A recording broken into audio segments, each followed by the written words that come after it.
Okay, so hold on. I got to backtrack just a little bit. Okay. So going back to Mars, Yeah. the reason I was asking about the Mars rover and how far down it dug is because I have a theory that there's life underneath the surface of Mars. Oh, Yeah. wait a second. So you're So, saying that, yeah. that you don't believe that aliens are visiting Earth or abducting people, but you believe that they're living underneath Yeah. the surface of Mars? Yeah, I mean Mars Like is, mole people. no. No, Sorry, yeah, not people. Mole aliens. yeah, sure, if you want to call them that. But listen, there's probably we can't dig down there. There's no way we're going to be able to get a like a large enough device to kind of drill deep down into the surface. But I feel like there's probably life under the surface of Mars and like civilizations under there. What do you think about that? I don't believe that. But I was just looking up on the computer there, and I'm probably saying his name wrong. In fact, here, let me put it over here. How would you say this guy's name right here? Giovanni Scapolini? I don't know. How to Yeah, pronounce it that. sounds Italian. But he would look through his telescope back in the early 19th century, and he would see these lines on Mars. Now, the telescopes of that day are not the same as the telescopes of our day. Right. Plus, we've sent probes and satellites there and actually taken images from orbit. But at the time, he would see these lines on Mars, and he thought that they were canals. And that's where a lot of this whole, instead of saying alien, saying Martian, because he's like, no, there's people on Mars. They dug canals. Okay. So you think maybe the canal people just moved underground? Yep. I wouldn't call them the canal people, but whatever. Yeah. But I mean, you can't say like what evidence do we have there's not people living under the surface?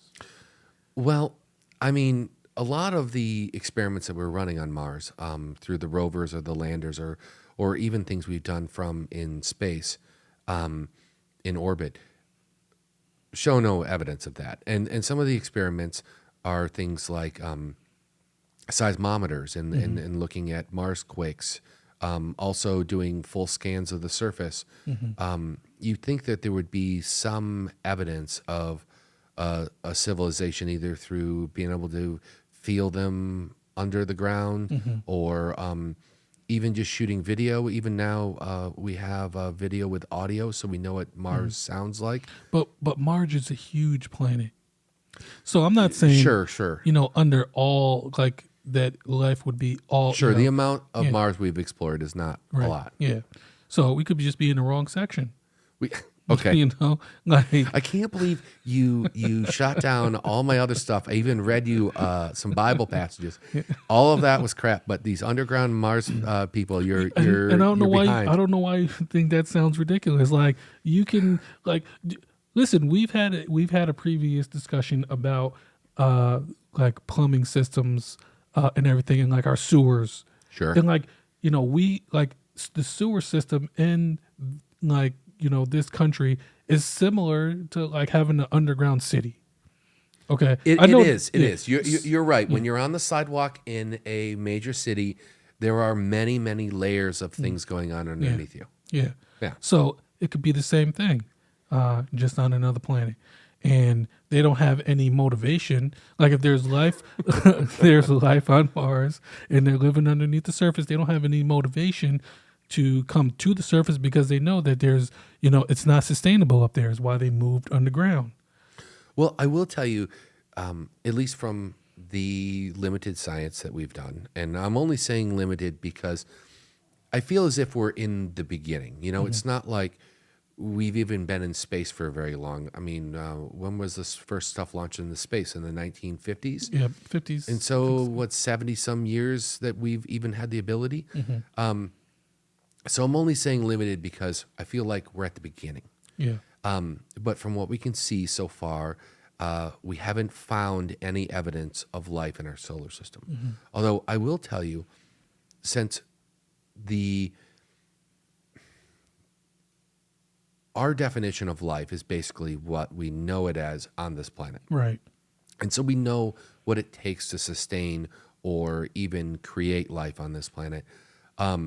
So a lot of what we're looking for is similar attributes in other places. And I remember when I was a kid, they were talking about how Earth was very unique because it had all of this water. But now that we've had more time to explore our solar system, we now know that Earth may not even be the place with the most amount of water. Yeah. There is a moon, and I want to say it's either around Mars or not Mars. I'm sorry, either around Jupiter or Saturn. I want to say it's around Saturn. Yeah. I think Isn't it's it Ganymede? Ganymede, yeah. And it looks like it might contain more water than Earth.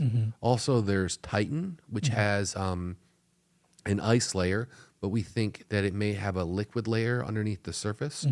And it could be like these extremophiles that live in the depths of our ocean underneath immense pressure, and they live around these little thermo vents. Yeah. There could be life there. So you think that there could be possible microbial life on a moon for Saturn or Jupiter? You know, whether and you're kind of shooting down Mars people living under the surface. Well, dude, I think that there could be even more than microbial life under the surface of those moons, but you're making it sound like a cartoon here with like I'm like envisioning like the mole guy from like The Simpsons. Yeah, but Mole Man. no, but I think you're taking it that way. But okay, but look, in all seriousness, Wait. Are you saying intelligent life, or are you saying just no? I would just life under the surface of Mars? Intelligent life. I would Okay. see that. Like, is that can't be too far of a stretch. I mean, I don't know. I'm just saying that